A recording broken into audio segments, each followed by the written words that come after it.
কোটা বাতিলের দাবিতে উত্তাল ছাত্র সমাজ। ক্লাস পরীক্ষার ব্যস্ততার বদলে মিছিলে মিছিলে মুখরিত ক্যাম্পাস। সড়ক অবরোধ করে সাধারণ মানুষকে ভোগান্তিতে ফেলে দাবি আদায়ে সোচ্চার হয়ে উঠেছে বিশ্ববিদ্যালয়ের শিক্ষার্থীরা। কোথাও কোথাও কাফনের কাপড় গায়ে জড়িয়ে বিক্ষোভে নামতেও দেখা যায়।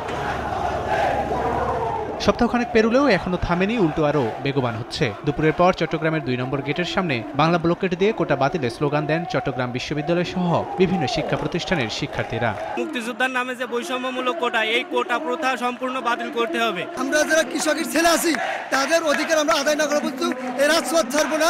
এদিকে ঘণ্টাখানেকের অবরোধে জনভোগান্তি গিয়ে ঠেকে চরম পর্যায়ে। নগরীর গুরুত্বপূর্ণ সড়ক হয় তীব্র যানজটের সৃষ্টি হয়। প্রতিবাদী স্লোগান, গান, কবিতায় রাজশাহী বিশ্ববিদ্যালয়ে চলে কোটা পদ্ধতি বাতিল, ২০১৮ সালের পরিপত্র পুনর্বহাল সহ ৪ দফা দাবির আন্দোলন। আন্দোলনকারীরা জানান, কোনো ধরনের নৈরাজ্য বা হঠকারী ঘটনা নয়, সাংস্কৃতিক কর্মকাণ্ডের মতো শান্তিপূর্ণ কর্মসূচি দিয়ে দাবি আদায় করতে চান তারা। আমরা কোটা পদ্ধতি বাতিল চাই না, কোটা পদ্ধতি সংস্কার চাই। স্বাধীনতার ৫৩ বছর পরে এসেও এই কোটা নামক অভিশাপের কারণে কোনো মেধাবীরা বঞ্চিত হবে।